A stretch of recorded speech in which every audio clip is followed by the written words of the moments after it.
ఇది తెలంగాణ గడ్డానా? తెలంగాణ తెచ్చుకుంది కూడా యూతే, పోరాటం చేస్తేనే తెలంగాణ వచ్చింది.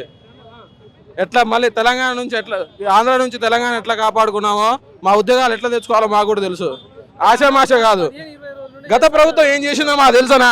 అది చేసింది వాళ్ళు పడుతురు. ఈ ప్రభుత్వం ఏం చేస్తుందో మేము కూడా ఇప్పుడు చూస్తున్నాం. నెక్స్ట్ దీనికి కూడా ప్రతిఫలం ఖచ్చితంగా ఉంటుంది, చర్యకు ప్రతిచర్య ఖచ్చితంగా ఉంటుంది. దాదాపు 15-20 రోజుల నుండి చేస్తా ఉన్నారు ధర్నా.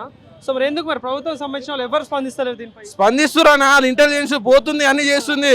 కానీ వీళ్ళు ఏం కాదులే, ఏమైనా చేస్తే ముందులో వచ్చి పోలీసులు పెట్టి రెండు కొట్టిద్దాం, వాళ్ళే కూర్చుంటారు అని అనుకుంటారు. ఇప్పుడు చూసిరుగా, ఇప్పుడు మొన్న ఏమైందో, వర్షంలో కూడా వర్షాన్ని లెక్క చేయకుండా ధర్నాలు చేసినాం. రేపు ఈ 15 మాకు కావాల్సింది 19,000, 5,000 కాక రాకపోతే మా అయ్యా బాబులను మా పేరెంట్స్ తీసుకొచ్చి రోడ్డు మీద కూర్చుంటాం. బరాబర్ పెద్ద ఉద్యమం వస్తుంది, చూస్తూనే ఉండండి. మీరే ఏరుకోరు తెచ్చుకున్నారు. ఏరుకోరు కాదు, మా రేవంత్ అన్న ఏం చెప్పిండప్పుడు, తమ్ముళ్ళు అక్కలు చెల్లెలు మీ ఇంట్లో 4 ఓట్లు ఉంటాయి, ఆ 4 ఓట్లు వేస్తే చాలు మేము గెలుస్తాం, మీకు అదిగా మేము రాగా 2 లక్షలు ఇస్తామని చెప్పారు. ఇంకోటి ఏమన్నాడు, అదే మాట మేము ఇప్పుడు అంటారు, మీరు కాగా 19,000 పోస్టులు ఇస్తే మీ పదవి యథావిధిగా మీరు అన్నారుగా 2034 దాకా నేనే సీఎం ఉంటానని చెప్పిరుగా, అదే సీఎం సీట్ మీకు ఇస్తాం. మీరు కాగా 5,000 ఇచ్చి 19,000 ఇవ్వకపోతే మీకు 34 కాదు, నెక్స్ట్ ఎలక్షన్ ఎప్పుడు 28లోనే కూలగొడతారు. మేము మిమ్మల్ని కూలగొడతాం, ఖచ్చితంగా కూలగొడతాం. మాకు అధికారం, మాకు ప్రతిపక్ష పార్టీ సపోర్ట్ అవసరం లేదు, ఏ పార్టీ సపోర్ట్ అవసరం లేదు, మాకుంది యూనిటీ. మా ఊర్లో నిన్ను నమ్ముకొని ఒక 100 మంది యూత్ వస్తారు.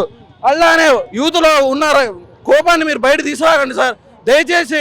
మాకు పేద అంటే పేద, ఇక్కడ వచ్చినో లేదో 150 మార్కులు వచ్చినోళ్ళు కాదన్నా, బరాబర్ చూసుకో. 125 మార్కులు అంటే తక్కువ ఉంటే అప్పుడు చెప్పు. 125 మార్కులు ఉన్నాయి ఒక్కొక్కరికి, అయినా చేరాలి.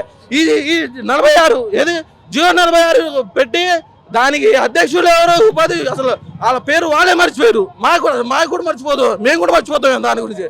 అట్లా చేస్తారు. ఇంత కూడా సోయలేదన్న, వాళ్ళకి ఏం చెప్పాలి మాకు అర్థం కావట్లేదు.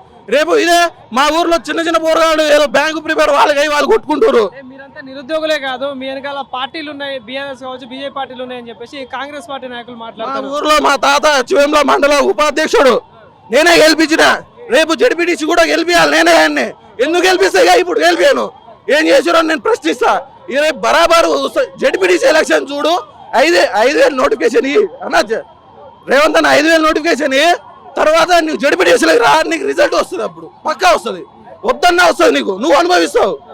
పోలీసులు అరెస్ట్ చేసుకెళ్లి ఎఫ్ఐఆర్ చేస్తా ఉన్నారు. సో దీనికి సంబంధించి ఏం చెప్తారు? ప్రజాపాలన అనిపిస్తా ఉందా?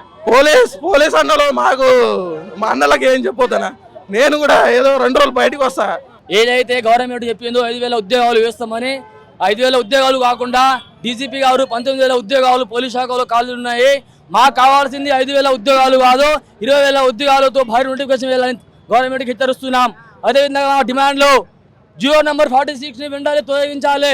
అదేవిధంగా 5,000 ఉద్యోగాలు వేస్తే హైదరాబాదు, మేడ్చల్, మల్కాజ్గిరి ఈ కమిషనరేట్కే అధికంగా పోస్టులు చాయిస్ అనేది ఉంది. కాబట్టి జిల్లాలకు చాలా తక్కువ పోస్టులు వస్తాయి. అదేవిధంగా కేటగిరీ వైజ్ చూసుకుంటే ఒక్క కేటగిరీకి ఒక్క పోస్టు కింద రాదు. తెలంగాణ సీఎం రేవంత్ రెడ్డి గారు, మేమేం నక్సలైట్ కాదు, మేమేం వ్యతిరేకత కాదు, మా డిమాండ్లు, మా హక్కుల గురించి పోరాడుతున్నాము అయ్యా.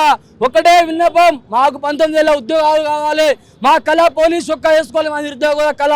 కాబట్టి ఈ యొక్క 19,000 ఉద్యోగాన్ని వెంబడి వేయాలని కోరుకుంటున్నాం. జై తెలంగాణ.